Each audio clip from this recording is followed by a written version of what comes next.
Hiver 2015. La Russie connaît une crise économique sévère. La baisse des prix du pétrole entraîne l'effondrement du rouble et les effets des sanctions occidentales commencent à se faire sentir. Les premières victimes n'en sont pas les riches, mais bien la classe moyenne pour qui la situation ne cesse de se détériorer. Pourtant, plus que jamais, le peuple reste fidèle à son président. Depuis 2000, Vladimir Poutine est aux commandes du plus grand pays au monde. Il table sur l'abondance de matières premières en Russie pour consolider sa puissance.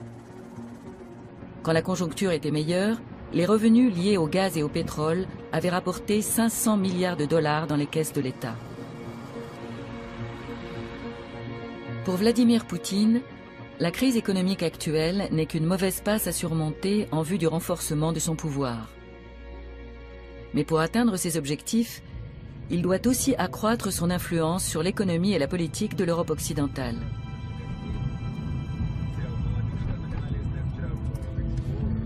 Les investissements russes dans l'Union européenne auraient-ils une visée politique? Les grands projets du Kremlin obéissent-ils à une stratégie ou se limitent-ils à des intérêts purement économiques?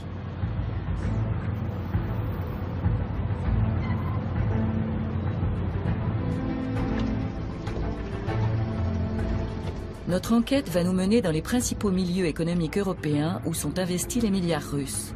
À Moscou et à Londres, nous rencontrerons partisans et opposants aux échanges Est-Ouest qui se déroulent dans un climat toujours plus conflictuel.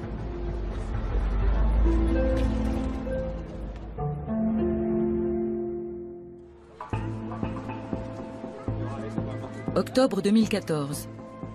Dans la station balnéaire de Warnemünde se tient la Journée de la Russie. À la suite de l'annexion de la Crimée, les pays occidentaux ont pris des sanctions contre Moscou. Malgré cela, certains entrepreneurs et hommes politiques allemands et russes souhaitent maintenir le dialogue. L'invité de marque de ce forum est l'ancien chancelier allemand Gerhard Schröder. Mesdames et messieurs, nous savons combien la paix et la stabilité dans toute l'Europe sont essentielles à notre bien-être et à notre prospérité. C'est pourquoi un rapport de partenariat avec la Russie est important pour l'Allemagne, mais aussi pour toute l'Europe. Pour l'ancien chancelier, les relations commerciales créent des partenariats et instaurent la confiance, surtout en temps de crise. On dénombre 6000 entreprises allemandes actives en Russie et près de 1000 entreprises russes en Allemagne.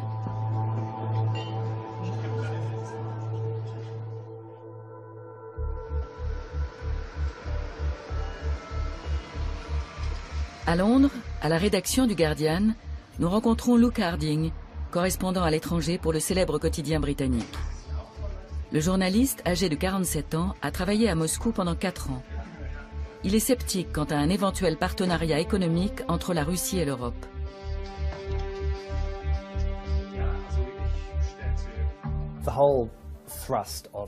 L'objectif principal du Kremlin, de la politique géoéconomique russe, est de diviser l'Europe. Dans cet esprit, la Russie conclut des accords de fourniture d'énergie avec l'Italie, elle construit le gazoduc Nord Stream avec l'Allemagne, elle fait miroiter aux Britanniques d'importantes privatisations à la City de Londres. En quelque sorte, la Russie divise tout le monde de manière à ce que chaque pays rechigne à lui infliger des sanctions collectives. C'est une stratégie très habile. Les transactions avec la Russie nécessitent une préparation toute particulière. Comme Luke Harding l'a démontré, dans le cas d'investissements en Occident, c'est souvent le Kremlin qui tire les ficelles.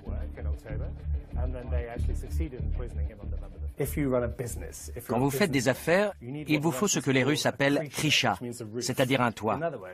Cela signifie que vous devez connaître quelqu'un dans les milieux proches du gouvernement ou dans les services secrets pour vous protéger. Si votre krisha n'est pas assez fort, on vous volera tout. On peut analyser cela d'un point de vue sociologique ou alors utiliser une expression qui résume bien la situation, la Kremlin SA. Le Kremlin serait donc une sorte de holding qui mêlerait politique, économie, services secrets et certaines branches du crime organisé, et qui serait chargé de contrôler et de diriger d'importants secteurs économiques. Cette notion de Kremlin SA n'est-elle que le produit de l'imagination d'un journaliste occidental?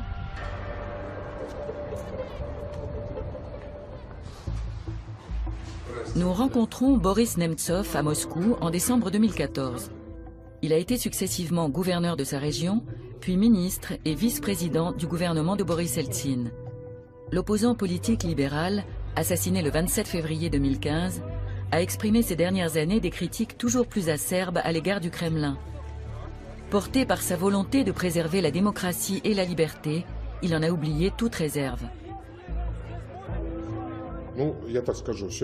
Je dirais que nous avons aujourd'hui un exemple typique de gouvernement mafieux.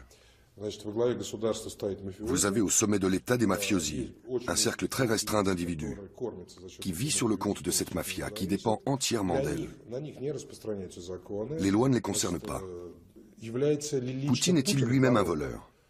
Je ne sais pas exactement comment fonctionne toute cette clique, mais je pense que son rôle est plutôt celui de Krisha, de protecteur des voleurs. La Russie, un État mafieux? Est-ce un jugement provocateur ou le fruit d'une analyse pertinente de Boris Nemtsov, l'opposant politique assassiné? Quant aux investissements russes dans l'Union européenne, présentent-ils un danger pour l'Europe occidentale?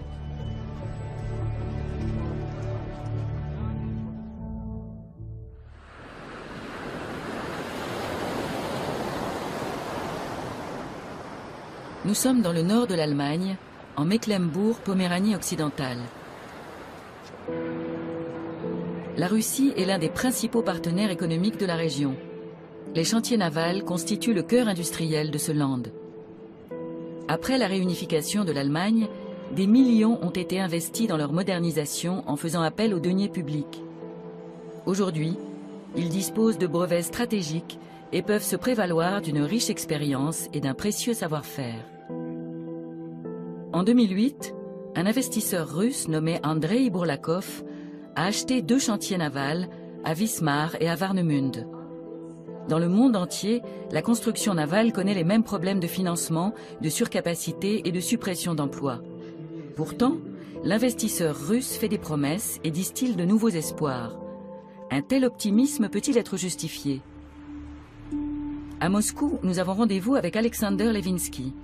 Le journaliste travaille pour Forbes, le célèbre magazine économique américain. C'est lui qui a enquêté sur le marché des chantiers navals et sur sa signification stratégique pour l'État russe.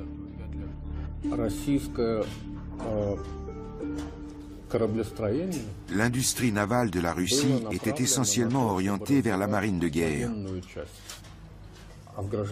La situation dans le secteur civil était assez pitoyable. Il était par conséquent extrêmement intéressant pour la Russie de se doter de chantiers navals modernes, dans lesquels l'Allemagne a investi beaucoup d'argent, tout comme il était très intéressant pour elle de bénéficier de transferts de technologie de la part d'entreprises occidentales. Mais les erreurs de gestion d'Andrei Bourlakov, soi-disant sauveur des chantiers, ajoutées à la crise financière internationale, ont mené les 2 chantiers allemands dans une zone de turbulence. En juillet 2009, soit 1 an après leur rachat, le propriétaire russe dépose le bilan. À peine 3 mois plus tard, arrive le 2e sauveur, lui aussi russe. C'est un jeune entrepreneur de 29 ans, Vitali Youssoufov. Il rachète les 2 chantiers pour 40 millions d'euros.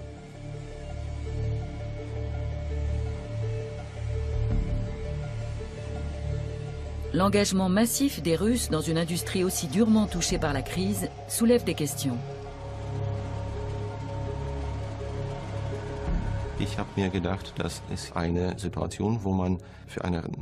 Il m'a semblé que la situation nous permettait d'acquérir des sites de production exceptionnels à un prix relativement bas, avec la possibilité d'y développer par la suite une toute autre activité.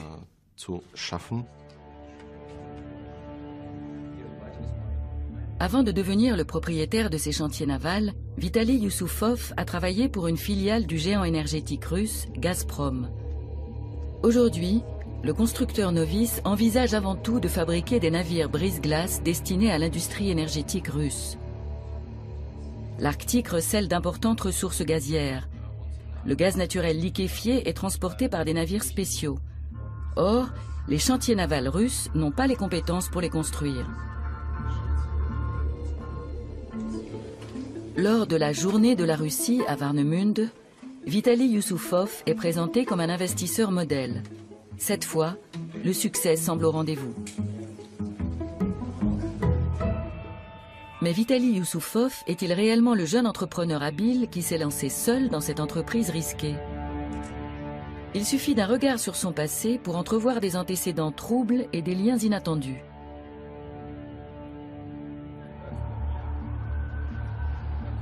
Alexander Levinsky, le journaliste de Forbes, a enquêté sur Vitaly Youssoufov, champion du gravissement d'échelons. Il en ressort que son père, Igor Youssoufov, a joué un rôle clé dans l'acquisition des chantiers.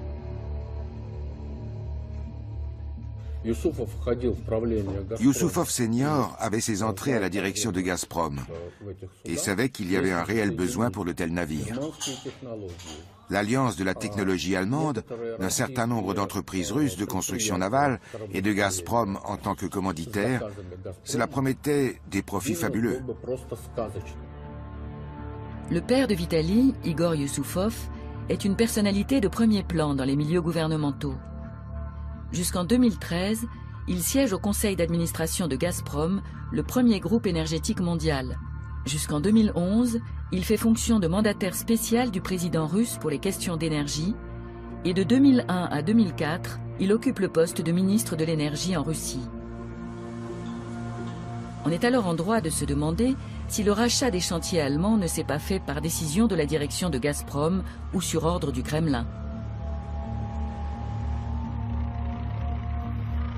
Pour le géant énergétique russe, le transport des matières premières de l'Arctique est une nécessité stratégique. Les recettes de l'entreprise représentent quant à elles un tiers du budget de l'État.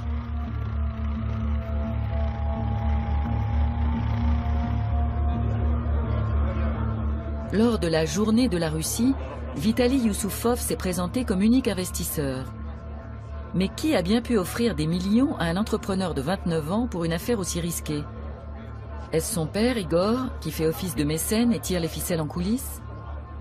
Est-ce le Kremlin qui favorise les Youssoufov parce que le savoir-faire allemand en matière de construction navale est inestimable? Vitaly Youssoufov réfute tout lien avec les milieux gouvernementaux. Ce genre de collusion est généralement largement surestimé. Dans mon cas personnel, comme dans celui de mon père, il n'y a pas eu de jeu d'influence.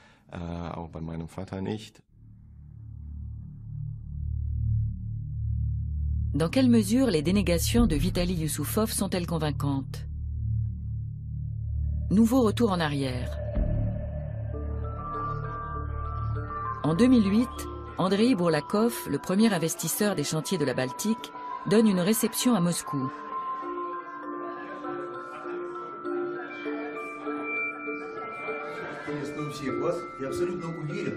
Les Youssoufov figurent parmi les invités. Igor, le père, fonctionnaire au Kremlin, insiste lors de son allocution sur la nécessité stratégique de construire des navires spéciaux pour l'exploitation des matières premières dans l'Arctique. À l'époque déjà, la rumeur prétendait que les Youssoufov et Andrei Bourlakov étaient associés depuis longtemps.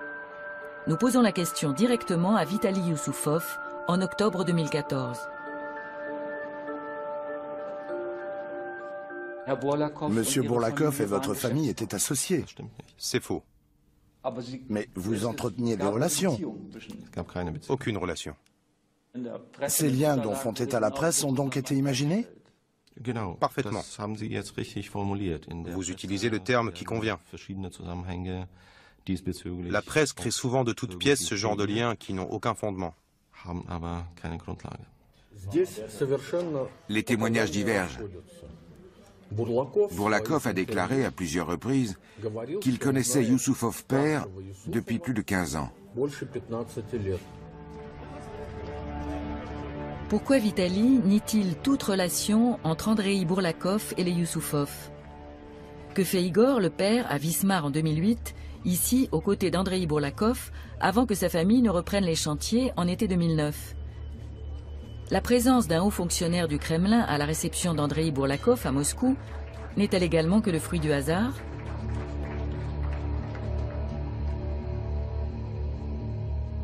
Notre enquête nous permet de mettre la main sur une photo qui montre Vitaly Youssoufov aux côtés d'Andrei Bourlakov lors d'un rendez-vous d'affaires. Les recherches que mène le journaliste Alexander Levinsky aboutissent à des conclusions très instructives. Youssoufov fils est devenu officiellement propriétaire des 2 chantiers navals du groupe Wadan Yards en 2009.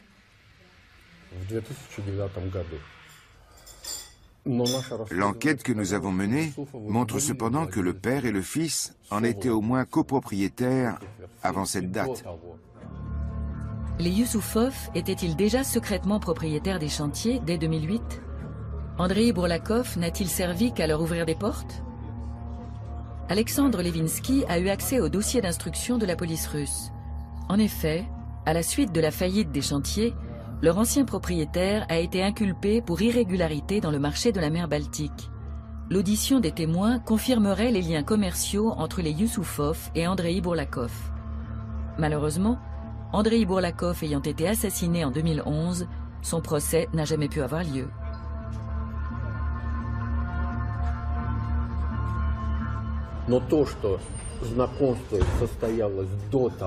Le fait qu'ils se connaissaient avant que Youssoufov fils n'investisse dans les Wadan Yards, l'ancien nom des chantiers navals, est pratiquement attesté par les éléments du dossier pénal. Les petits secrets des Youssoufov sont-ils censés dissimuler les liens existants entre des intérêts commerciaux privés et les stratégies du Kremlin ? Le savoir-faire des chantiers de la Baltique est un atout majeur sur le marché mondial de l'énergie, qui pourrait s'avérer décisif dans l'exploitation des ressources gazières de l'Arctique. Les recettes en résultant ne renfloueraient pas uniquement les caisses de l'État, elles permettraient également au maître du Kremlin de consolider son pouvoir.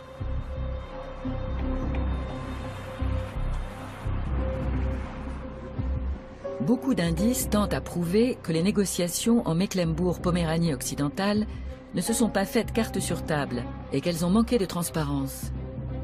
Les liens entre les intérêts privés et étatiques restent troubles.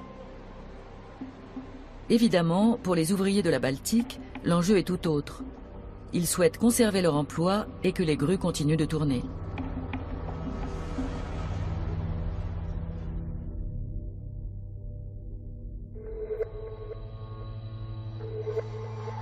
Nous nous rendons à présent à Munich. Pendant près de 17 ans, Boris Reitschuster a travaillé comme correspondant à Moscou. Selon sa théorie, le Kremlin opère une sorte de conquête de l'Ouest à coups de millions. Cela concerne d'après lui un groupe restreint de personnalités haut placées. C'est une question de proximité vis-à-vis du président, de fidélité et de loyauté. Comme dit un dicton sud-américain, pour mes ennemis, la loi, pour mes amis, tout le reste. Vladimir Poutine partage avec certains grands patrons et hauts gradés de l'armée et des services secrets l'ambition de voir la Russie rejoindre le cercle des grandes puissances politiques. Dans cette optique, il n'hésite pas à honorer des requêtes privées.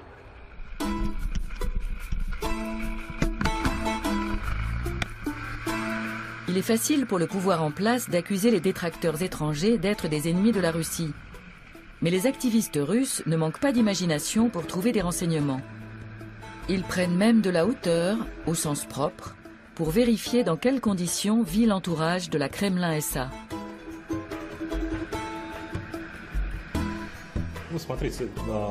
En Europe, cela se passe bien sûr plus simplement. Mais chez nous, dès l'instant où un fonctionnaire s'achète un terrain et y fait construire son palais, il l'entoure d'une clôture de 4 mètres de haut, à travers laquelle on ne voit rien. Les militants appartiennent au cercle du célèbre défenseur des droits civiques, Alexeï Navalny. Ils enquêtent sur les personnalités devenues riches du jour au lendemain et sur les soupçons de corruption, puis publient les résultats de leurs recherches sur Internet. Les militants identifient les propriétaires des domaines qu'ils ont localisés. L'un d'eux serait Vladimir Yakounine, le président de la compagnie des chemins de fer russes, un ancien officier du KGB. On dit qu'il est un ami de Vladimir Poutine. Voilà la propriété de Yakounine en survol. Elle vaut actuellement dans les 2 milliards de roubles. Au moment de son achat, elle valait dans les 50 millions d'euros. Je dois d'ailleurs dire que ce groupe fermé est extrêmement restreint. Il compte moins d'une centaine de membres qui contrôlent environ 40% de toute la richesse de la Russie. Les militants des droits civiques tentent aussi de visiter à pied les paradis immobiliers de la nouvelle élite. Les propriétaires, oligarques, hauts fonctionnaires, officiers des services secrets n'apprécient guère la présence de ces visiteurs indésirables.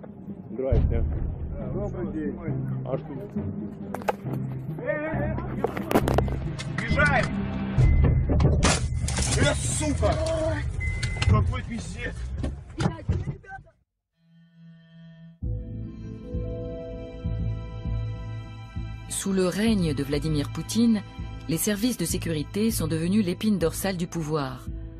En Russie, on les nomme les siloviki, les hommes forts.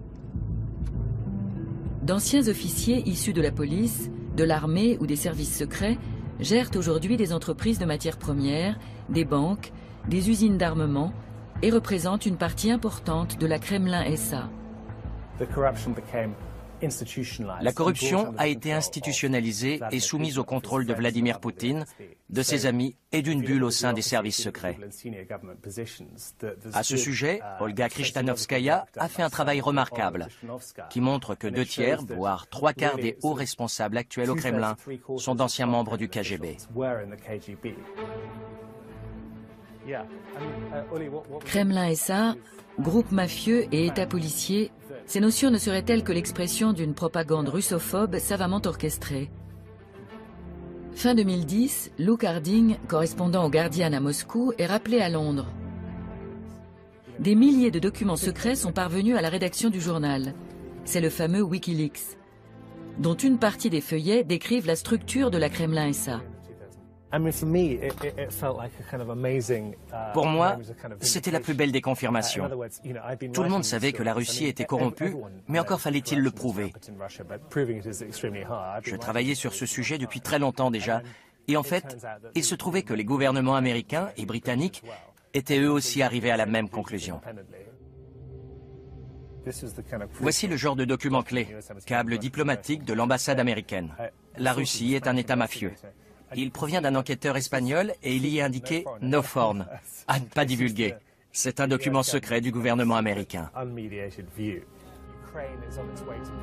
Pour Luke Harding, les câbles diplomatiques transmis à Washington par les ambassades américaines de Moscou et des capitales européennes ne sont pas des vérités ultimes, mais des indices précieux qui étoffent la thèse des structures mafieuses et de la Kremlin SA.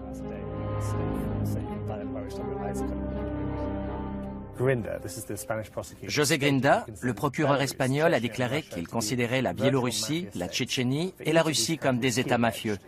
Il affirme que dans ces pays, il est impossible de différencier les activités du gouvernement de celles du crime organisé, parce qu'elles sont parfaitement identiques.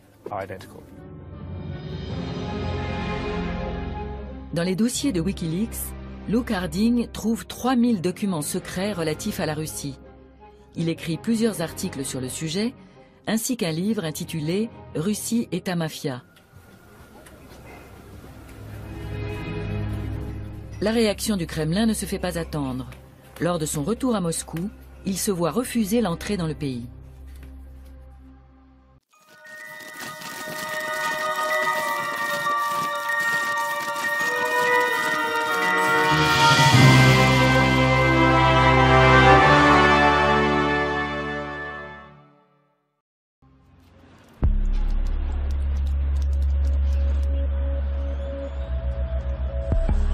Moscou, décembre 2014.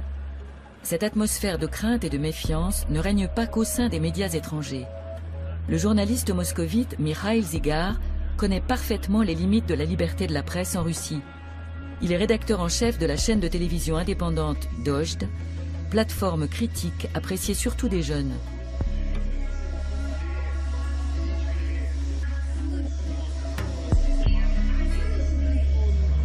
Depuis des années, Mikhail Zygar s'intéresse à Gazprom, le premier groupe énergétique mondial.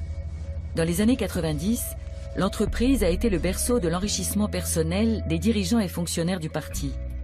Aujourd'hui, d'après Mikhail Zygar, il est avant tout pour Vladimir Poutine un instrument de pouvoir dont l'objectif est bien clair.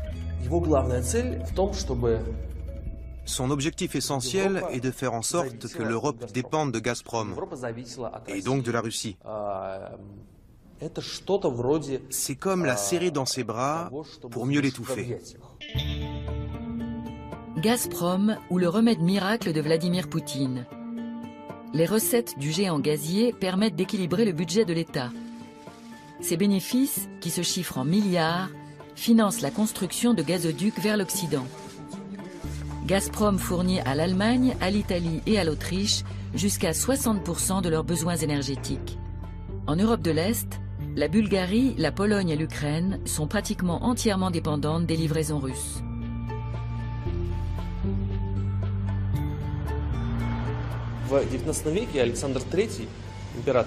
Au XIXe siècle, le tsar Alexandre III disait que la Russie n'avait que deux alliés, son armée et sa flotte. L'allié majeur de Poutine, c'est Gazprom. Ce n'est pas une entreprise indépendante qui a ses propres intérêts et ses propres activités. C'est un instrument grâce auquel la Russie se forge sa véritable place dans le monde contemporain.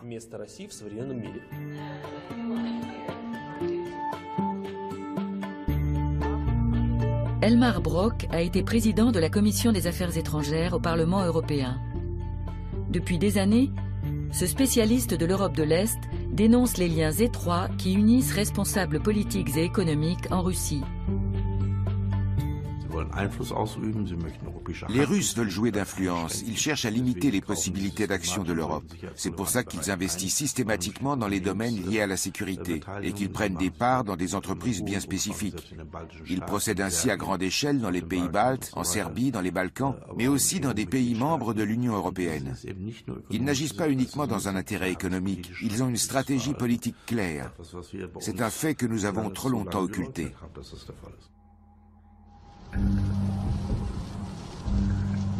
En route vers la région de la Ruhr, où en 2014, la conclusion d'un marché de plusieurs milliards crée des remous. Une entreprise basée au Luxembourg rachète au groupe énergétique de SNRWE, sa filiale DEA, pour 5,1 milliards d'euros. La dette de RWE, qui s'élève à plus de 30 milliards d'euros, pousse le groupe à céder des réservoirs de gaz en Allemagne et 160 licences d'exploitation pétrolière et gazière. Sur fond de conflit ukrainien, la vente de DEA fait les gros titres.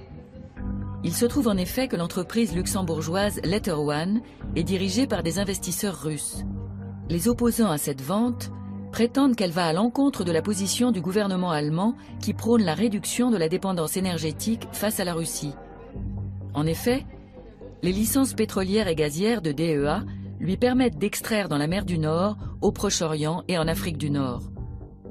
Letter One fait une offre de rachat bien supérieure à tous ses concurrents.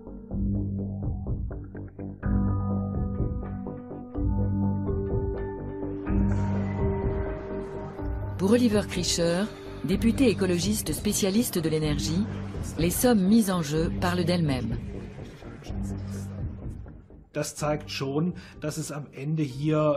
Cela montre que l'affaire conclue ici n'a vraisemblablement pas été uniquement motivée par des intérêts commerciaux, mais qu'à travers DEA, une des plus grandes compagnies gazières et pétrolières en Europe, on cherchait à obtenir un accès stratégique aux marchés et aux infrastructures énergétiques européennes.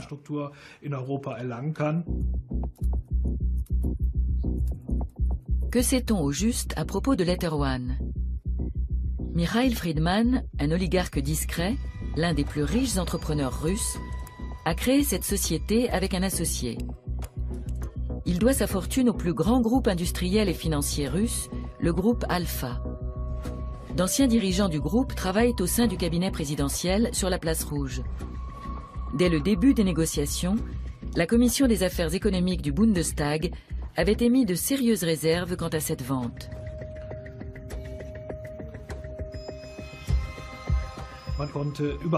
Il était quasi impossible de savoir à qui DEA allait appartenir et qui se cachait derrière tout cela.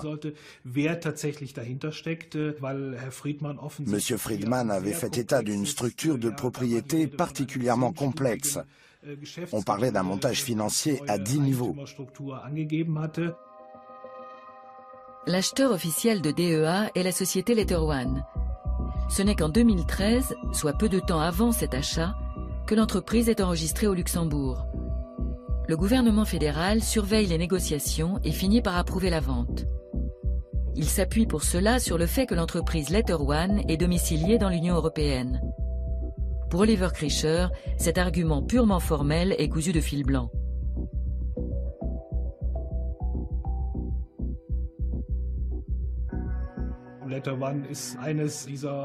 Letter One est une holding domiciliée au Luxembourg. Or, la question n'est pas de savoir où se trouve le siège social d'une entreprise, mais plutôt de savoir qui, en fin de compte, en est le véritable propriétaire, qui prend les décisions. Pour cette raison, je trouve l'argument de la domiciliation européenne utilisé par le gouvernement fédéral vraiment risible. Le gouvernement fédéral aurait-il négligé certaines considérations de sécurité politique et approuvé la vente car RWE avait besoin rapidement de fonds pour assainir la situation financière du groupe? Les réserves de gaz de DEA auraient pu permettre de parer aux arrêts impromptus de livraison de gaz de l'Est, et elles auraient pu contribuer à constituer la réserve stratégique de gaz que préconise l'Allemagne. Le gouvernement fédéral aurait dû se préoccuper davantage de savoir qui sont les véritables décideurs et qui sont les véritables propriétaires de l'entreprise. En fin de compte, on se demande si dans le cas de DEA, la politique menée ne va pas à l'encontre des intérêts de l'Allemagne et de l'Union européenne. Quand je pense que pour des raisons de sécurité politique, le président Obama a empêché il y a 1 an et demi la vente de parcs éoliens à la Chine. Or, ce ne sont que des broutilles comparées à ce qui s'est passé en Europe. Cela montre bien que cette affaire aurait dû être prise bien plus au sérieux. Le milliardaire moscovite n'utilise-t-il les faiblesses économiques du fournisseur d'énergie allemand que pour acquérir une entreprise intéressante à bas prix? Ou cette affaire masque-t-elle une volonté du Kremlin d'accroître son influence économique dans un pays phare de l'Union européenne? Dans le cas de Michael Friedman et des oligarques, il peut s'agir d'obéissance servile. Ils connaissent parfaitement les intentions de Vladimir Poutine. Quand ils mènent une telle transaction, ils obtiennent des points de bonus auprès du tsar ou de l'empereur, comme ils le nomment. La question est de savoir s'ils ont vraiment besoin d'instructions. Mais en cas de doute, le Kremlin n'est jamais bien loin. Dans toutes les grandes entreprises, siègent des membres des services secrets pour qui il suffit de passer un coup de fil ou de donner un conseil discret qui ne laisse aucune trace écrite. C'est aussi ce qui rend si difficile la quête d'éléments à produire en justice. Le rachat de DEA par Michael Friedman pourrait encore réduire l'indépendance énergétique de l'Occident si les tensions avec Moscou s'accroissaient. Pour le moment, il n'y a aucune garantie que les entrepreneurs privés n'agissent pas sur ordre du Kremlin.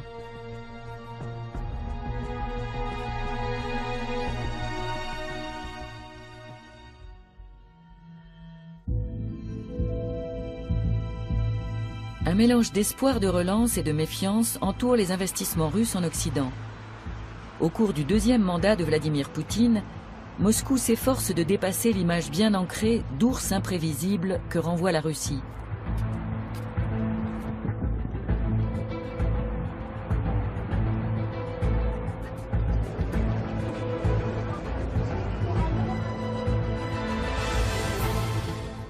En 2006, Gazprom signe un contrat de sponsoring avec le club de football allemand Schalke 04. À l'époque, le club est criblé de dettes et c'est l'occasion pour le Kremlin, grâce au géant énergétique, de soigner son image. Anton Oresh est journaliste sportif à Moscou. Passionné par tout ce qui touche au football d'élite russe, il garde un œil affûté sur les liens qui se tissent entre le sport et la politique.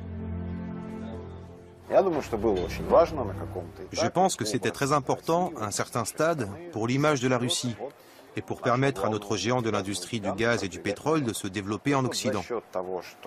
Pour que, lors des grands événements, qui sont toujours suivis par des millions de spectateurs, on puisse voir le logo de l'entreprise, pour que les gens s'y habituent, au même titre que d'autres entreprises et des banques qui y participent. Depuis 2006, Moscou verse tous les ans plusieurs dizaines de millions d'euros au club de football allemand. Si le montant exact reste secret, il est bien à 8 chiffres. Depuis des années, le journaliste Jens Weinreich observe les agissements du Kremlin qui investit dans le football pour gagner la sympathie des supporters occidentaux. Ses enquêtes minutieuses sur la corruption dans le sport et son instrumentalisation politique lui ont apporté une grande renommée. Selon lui, le Kremlin mène un projet politico-sportif de grande envergure.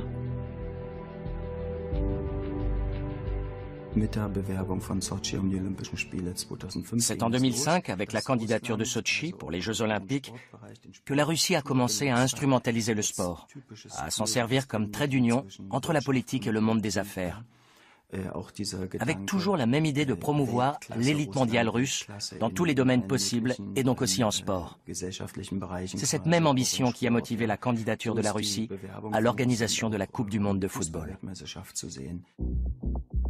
Les millions de Gazprom permettent aussi à la Russie de sponsoriser la Ligue des champions de l'UEFA. Et cerise sur le gâteau, la Coupe du monde de football 2018 aura lieu en Russie. Des proches du chef du Kremlin sont désignés à la tête des principales associations de football. Sergei Foursenko, un ancien voisin de datcha de Poutine, est nommé en 2010 président de la Fédération de Russie de football et devient membre d'une commission au siège de l'Association internationale de football, la FIFA. Si vous prenez la liste de nos principaux responsables, vous verrez que nombre d'entre eux se sont connus parce que leurs datchas dépendaient toutes de la même coopérative. C'est ainsi que Foursenko a rencontré Poutine, il y a des années. Ils sont devenus amis, et c'est ainsi qu'il s'est retrouvé à la tête de notre fédération de football, alors qu'il n'avait aucune qualification pour devenir dirigeant dans le monde du football. Les Coupes du monde de football font partie des événements les plus médiatisés au monde. La puissance émotionnelle du spectacle et une organisation parfaite sont le décor idéal pour une campagne d'image de marque. D'après les enquêtes menées par Jens Weinreich, les candidatures pour les très grands événements sportifs donnent toujours lieu à des soupçons de corruption. Le 2 décembre 2010, à Zurich, a lieu l'annonce de l'octroi de la Coupe du monde de football 2018. En 2018, la Coupe du monde FIFA sera organisée par la Russie. Mais les milieux bien informés en Russie connaissaient déjà depuis longtemps le nom des organisateurs.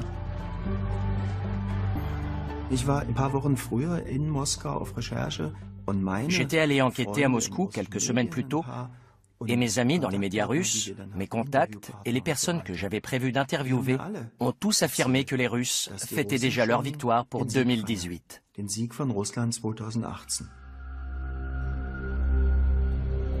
Les rumeurs quant aux pratiques douteuses dans l'attribution de l'organisation de la Coupe du monde 2018 soulèvent la question suivante.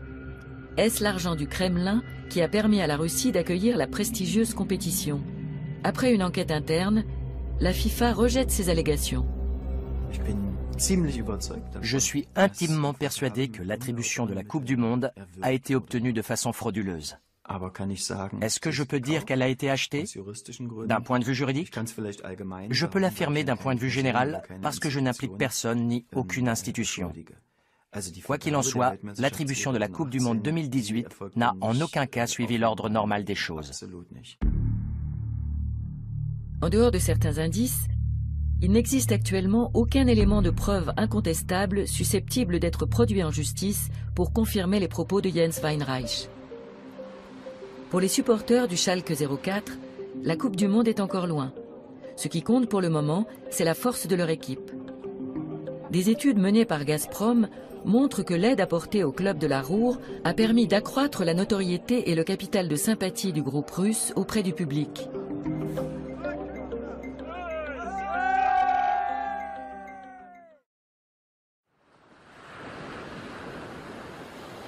Lors de la journée de la Russie à Warnemünde, l'ancien chancelier Gerhard Schröder appelle à prendre des mesures en faveur de l'état de droit et de la démocratie en Russie, tout en soulignant qu'il convient de garder à l'esprit les progrès des relations bilatérales depuis la fin de la guerre froide.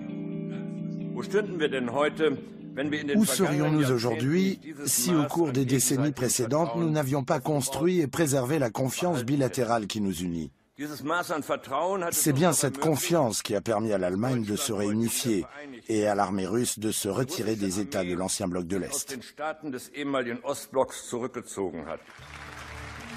Retour en arrière. En 2001, au plus fort de l'amitié russo-européenne, on se prend à rêver d'une maison commune européenne. Pour la première fois, un président russe prononce un discours devant le Parlement allemand.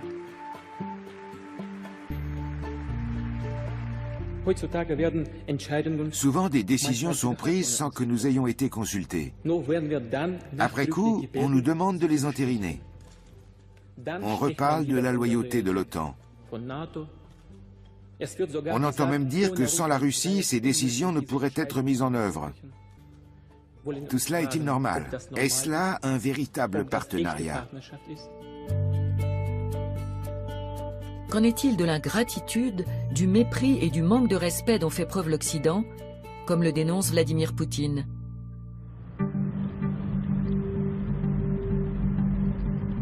Nous nous rendons en Bavière pour rencontrer un expert de la politique russe.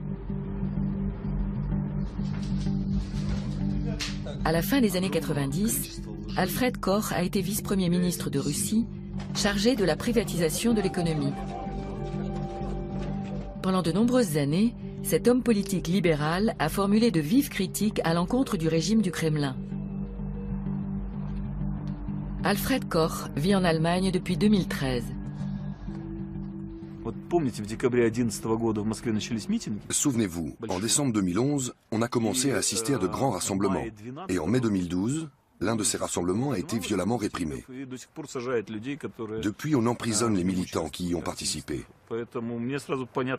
Dès lors, j'ai compris qu'il n'y aurait aucune démocratisation ni aucun rapprochement avec les libéraux sous Poutine. Il n'a pas choisi délibérément de s'installer au bord du Chiemsee. Une procédure douanière à son encontre est en cours en Russie. Selon Alfred Koch, il ne s'agit que d'une manœuvre du Kremlin visant à l'intimider. Même s'il critique violemment la politique russe, Alfred Koch considère que l'Occident tient une part de responsabilité importante dans les tensions en Europe. Après la défaite de la Russie à l'issue de la guerre froide, l'Occident s'est comporté avec elle comme avec l'Allemagne au lendemain de la Première Guerre mondiale. Il a refusé de l'intégrer, alors même qu'il existait en Russie un puissant mouvement favorable à l'intégration, y compris lors du premier mandat de Poutine. L'Occident ne l'a accueilli ni au sein de la communauté européenne, ni au sein de l'OTAN, dans aucune structure. La Chine est devenue membre de l'OMC avant la Russie. Pour Alfred Koch, le contexte justifie la stratégie de Vladimir Poutine qui consiste à se détourner politiquement de l'Occident et à se servir de la puissance économique russe comme d'un outil politique. Rappelez-vous, il a multiplié les signes d'amitié. Il a été le premier à téléphoner à Bush pour lui faire part de ses condoléances lors des attentats du 11 septembre. Il l'a aidé à fournir des informations et du ravitaillement au contingent américain en Afghanistan, etc. Il s'est vraiment plié en quatre. Il pensait qu'en retour, on l'accueillerait au sein de l'OTAN, ou au moins qu'il participerait à l'élaboration d'un système commun de défense aérienne. On lui a opposé une fin de non-recevoir. Quand il a compris qu'il n'y aurait pas d'intégration, il a commencé à mener la politique qui est aujourd'hui la sienne.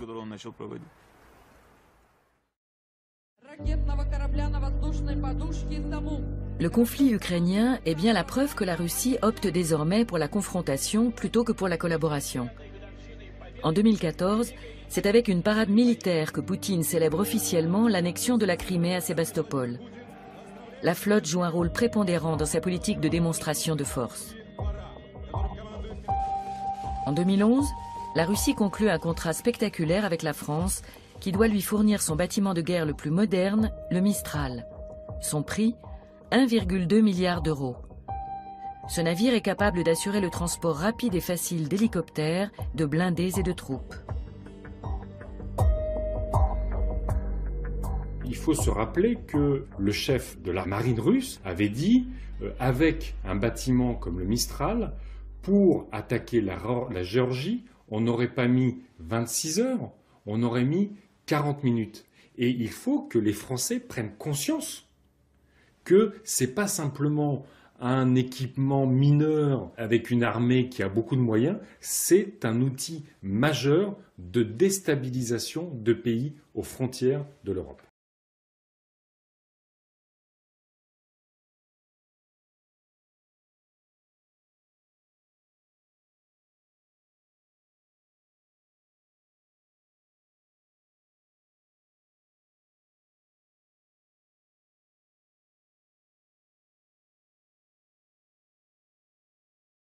En 2014, l'Union européenne décide de sanctions contre la Russie.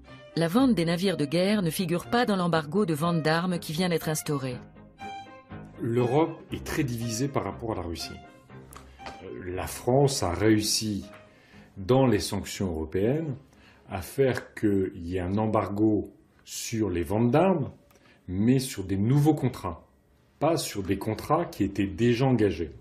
Ce qui est assez ridicule, parce qu'on sait que des contrats d'armement, ça prend toujours beaucoup de temps.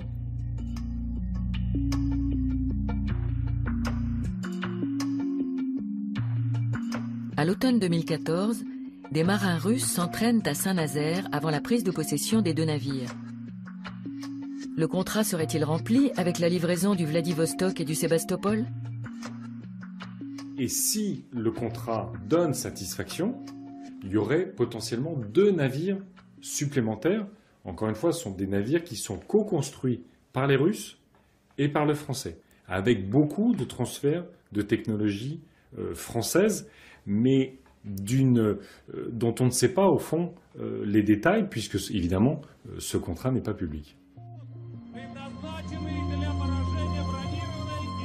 Fin 2014, Vladimir Poutine met en place une nouvelle doctrine militaire. La Russie veut se positionner en tant que puissance mondiale de premier plan, et cela passe avant tout par la modernisation de sa flotte. L'achat des navires Mistral et d'un savoir-faire technologique militaire pourrait permettre la formation d'une troupe d'intervention rapide en mer.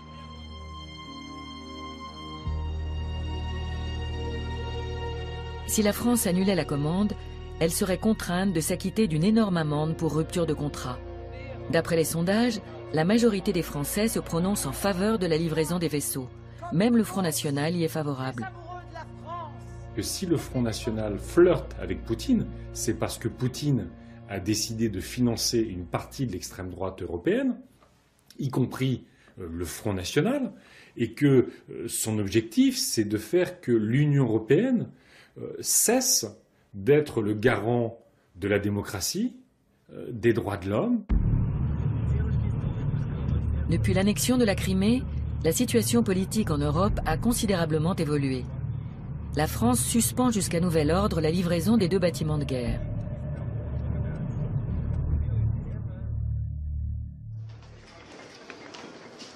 Warnemünde. L'ancien chancelier Gerhard Schröder martèle une formule politique qui a fait ses preuves en temps de crise. Wandel durch Handel, le changement par les échanges. Tel est le nom donné à la stratégie de détente adoptée durant la guerre froide. Il n'y a pas d'automatisme. Chaque menace ou acte pouvant mener à une escalade de la violence peut et doit être empêché par la négociation politique. La formule a déjà fait ses preuves. En 1973, l'Allemagne de l'Ouest échange des gazoducs et des crédits qui se chiffrent en millions contre du gaz naturel sibérien. À l'époque, c'est une percée politique dans une période glaciale. Et aujourd'hui, ce modèle pourrait-il fonctionner au vu de la crise actuelle? Nous posons la question à Sergueï Mikheyev, un politologue moscovite proche du Kremlin. Je pense qu'il est essentiel que nous ayons des relations économiques normales. Cela atténuerait immédiatement les tensions politiques, y compris au sein même de la société russe. Car en réalité, malgré toutes les difficultés auxquelles sont confrontés les Russes, personne ne veut la guerre. Il faut être honnête, le concept du Wandel durch Handel n'a absolument pas fonctionné. Il n'y a eu aucun changement en Russie ou alors dans le mauvais sens. Ce dont nous avons besoin maintenant, c'est de sanctions pas contre le peuple russe, mais contre l'élite du Kremlin. La Russie a-t-elle adopté une double stratégie? Bras de fer militaire devant sa porte à l'Est et prise d'influence économique à l'Ouest? Les milliards de Moscou représentent-ils une menace pour l'Union européenne?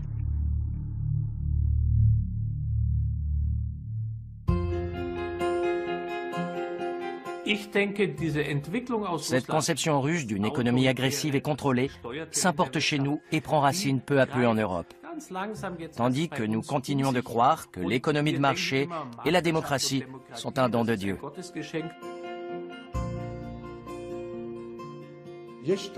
Gardez vraiment à l'esprit ceci. Défendez vos valeurs.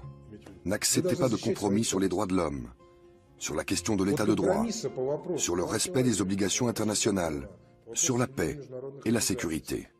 Il ne doit pas y avoir de compromis dans ces domaines.